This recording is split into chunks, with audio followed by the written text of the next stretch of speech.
sa Batangas, binaril ng kanyang boss dahil ayaw umano itong payagang mag-day off. Sa ospital na, dito sa Santo Tomas, Batangas, nagkamali ang 30 anyos na security guard na si alias Mark. Swerte siyang nakaligtas sa tama ng shotgun sa kanyang leeg. Ang suspect, ang sarili niyang OIC na si alias Sammy. Bagay na pinatotohanan na mismong katrabaho ni alias Mark. Dapat na i-off duty ng reliever namin, hindi na pagbigyan. Kaya yung OIC namin po, may lakad din po ng ganong pitch. Doon po siya nagkaroon ng konting pagtatalo. Kwento ni SG Marino, nagpaalam si alias Mark kay alias Sammy noong Lunes na aalis muna ng barracks para kumuha ng sweldo sa kanilang security agency na nasa Pasay pa. Wala naman daw dapat problema dahil day off niya. Pero ayaw daw pumayag ni alias Sammy dahil wala siyang karelyebo sa binabantayang area. Dito na parehas na nag-init ang ulo nilang dalawa.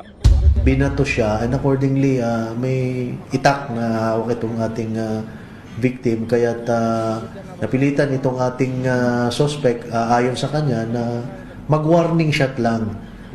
Pero sa kasamaang palad, tinamaan itong ating biktima. Nasa 50 hektaryang lupa sa paanan ng Mount Makiling ang binabantayan ni Mark at ng 4 pa niyang kasamahang mga regular na gwardya. Dahil sa lawak ng lugar, importante nga naman na merong nakabantay. Dito raw sa lugar na to nagtagpo yung OIC at yung security guard na gusto mag-day off. Dito raw nambato yung security guard matapos nila magkasugutan ng kanyang OIC. Dito na rin nangyari yung pamamaril para pigilan yung nagwawalang security guard. Agad na sumuko si alias Sammy sa mga otoridad. Hindi na siya nagbigay ng pahayag. Pero tingin ng kapwa nila SG, sadyang ayaw lang payagan ni OIC si alias Mark na mag-day off dahil may gusto rin siyang lakarin, lalo't araw ng sweldo.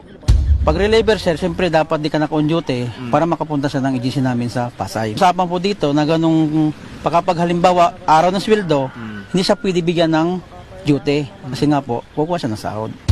Maharap si alias Sammy sa kasong frustrated